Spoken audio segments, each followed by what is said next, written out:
नमस्कार। असम आदित्य से मैं काजल आप सभी का स्वागत करती हूँ। आइए देखते हैं आज की पहली खबर।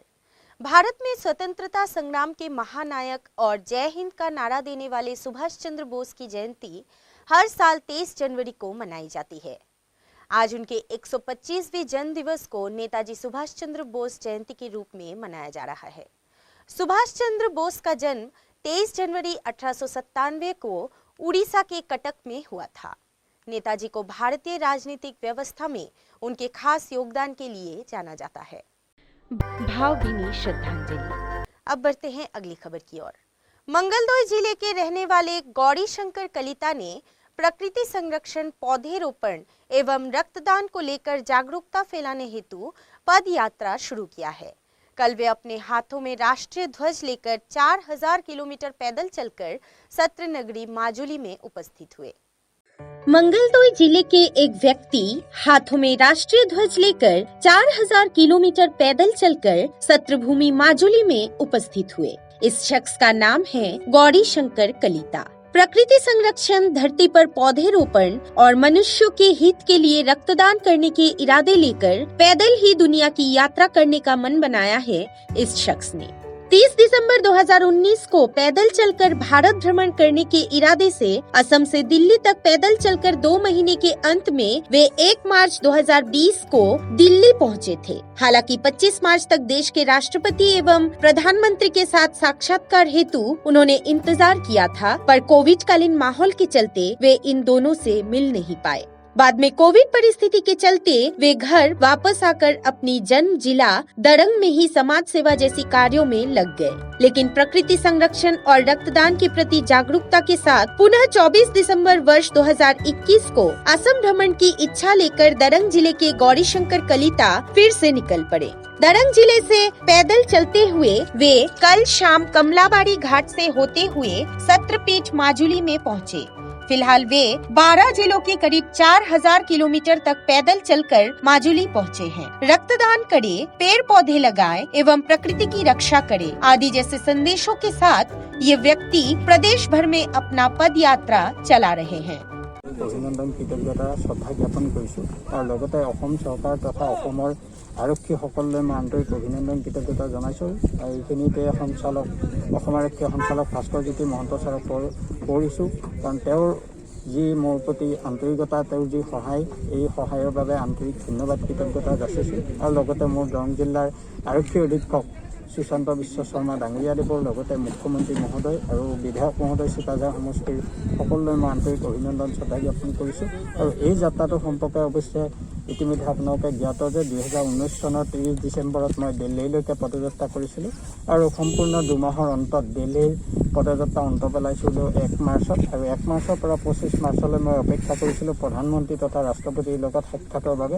আৰু সেই মুহূৰ্ততে কোভিডকালীন পৰিস্থিতিৰ বাবে সেই কথা সম্ভৱ হৈ উঠা নাছিলে। আৰু তেতিয়া মোক দিল্লী ডিজিপি মহোদয়ে লগতে অসম আৰক্ষী বিভাগৰ সঞ্চালক প্ৰধানে মোক উভতাই আনিছিলে বাট যোগেৰে। আৰু তাৰ পিছে মই মঙলদৈ আমাৰ দৰং জিলাত বিভিন্ন এনেধৰণৰ কাৰ্যসূচী লৈ আহিছিলোঁ। তাৰপিছত আকৌ আমাৰ ভাস্কৰজ্যোতি মহন্ত ছাৰ আমাৰ যি অসম আৰক্ষী সঞ্চালক প্ৰধানৰ মৰ্মে আমাৰ অনুৰোধ লৈ আৰু তেওঁৰ সহায়ত মই সমগ্ৰ অসম জুৰি এক পদযাত্ৰা কৰিবৰ কাৰণে ওলাই আহিছোঁ। আৰু এই যাত্ৰা 2021 বৰ্ষৰ ডিচেম্বৰ মাহৰ 24 তাৰিখৰ পৰা আৰম্ভ হৈছে। আৰু এই যাত্ৰাটোত মোক বিশেষভাৱে প্ৰকৃতি সুৰক্ষা আৰু ৰক্তদানৰ সজাগ আৰু সচেতন কৰিবৰ বাবে ওলাই আহিছোঁ। আৰু এই ক্ষেত্ৰত মোক অসমৰ ৰাইজে বা অসমৰ সন্তান হিচাপে যিখিনি আদৰণি জনাইছে বা যিখিনি আদৰি লৈছে তাৰ বাবে মই আন্তৰিক ধন্য হৈছোঁ। এই ক্ষেত্ৰত মই অসমবাসী ৰাইজক এটাই অনুৰোধ জনাইছোঁ, সকলোৱে যাতে প্ৰকৃতি সংৰক্ষণ কৰক আৰু লগতে শুভ বিবাহৰ দিনত বা তেওঁলোকৰ যিকোনো সফল এক যাত্ৰাৰ সময়ত বা যিকোনো তেওঁলোকৰ সুখ দুখৰ সময়ত গছ পুলি ৰোপণ লগতে ৰক্তদানেৰে তেওঁলোকৰ স্মৃতি সংৰক্ষণ কৰক। আৰু 10 জনৰ বাবে বা মোৰ জননীখনৰ বাবে বা মোৰ দেশৰ মানৱৰ কাৰণে माजुली से सचिन बोरा की रिपोर्ट, असम आदित्य। आज समग्र देश के साथ साथ नौगांव जिले के ढींग में भी नेताजी सुभाष चंद्र बोस की 125वीं जन्म जयंती मनाई जा रही है। समग्र देश के साथ साथ नौगांव जिले के ढींग में भी आज नेताजी सुभाष चंद्र बोस की 125वीं जन्म जयंती मनाई गई। ढींग की नेताजी संघ के पहल पर एक दिवसीय कार्यक्रम के साथ नेताजी जयंती मनाई गई। इस मौके पर सुबह ढींग पूजाबाड़ी परिसर से एक रंगारंग सांस्कृतिक रैली निकाली गई। इसके अलावा कई अधिकारियों ने नेताजी सुभाष चंद्र बोस की जीवनी पर भी प्रकाश डाला।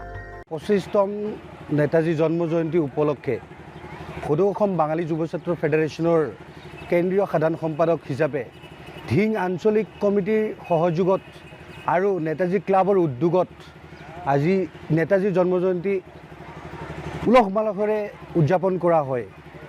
আমি সদৌ অসম বাঙালী যুৱ ছাত্ৰ ফেডাৰেশ্যনৰ প্ৰত্যেকজন সৈনিকৰ গাতেই নেতাজীৰ তেজ প্ৰবাহমান। ঠিক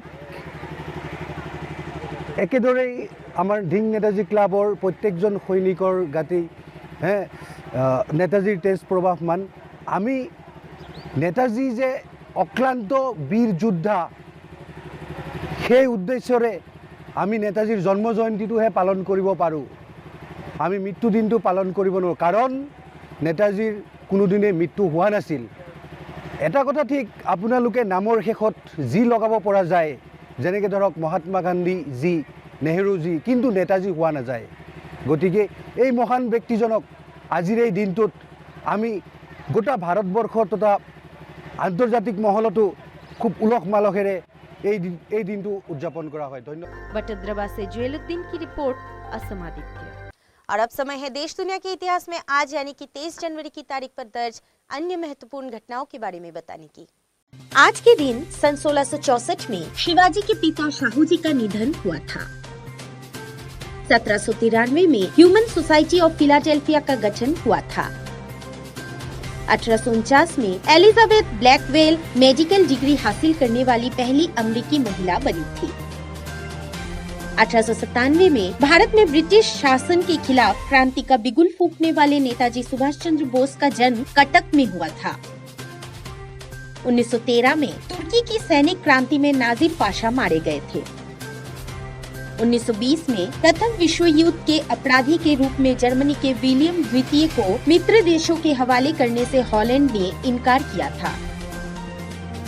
1920 में वायु परिवहन और वायु डाक सेवा की शुरुआत हुई थी।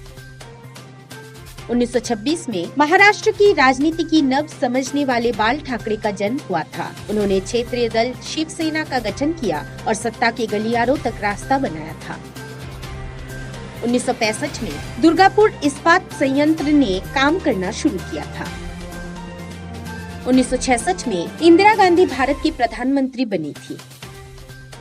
1968 में उत्तरी कोरिया ने अमेरिकी जहाज USS पुएब्लो को अपनी समुद्री सीमा का अतिक्रमण करने का आरोप लगाकर जब्त कर लिया था। 1976 में गौतम बुद्ध के लापता शहर कपिलवस्तु को खुदाई के बाद ढूंढ निकाला गया था। 1991 में इराक के तेल मंत्रालय ने गैसोलीन की बिक्री पर रोक लगाई थी। 1992 में एस्टोनिया के प्रधानमंत्री एडगर सेविसर ने इस्तीफा दिया था। 2002 में राष्ट्रीय जनता दल अध्यक्ष लालू प्रसाद यादव जमानत पर रिहा हुए थे। 2008 में खाड़ी क्षेत्र में अपनी मौजूदगी बढ़ाने के लिए बैंक ऑफ बड़ौदा ने बहरीन में अपना पूर्ण परिचालन शुरू करने की योजना बनाई थी।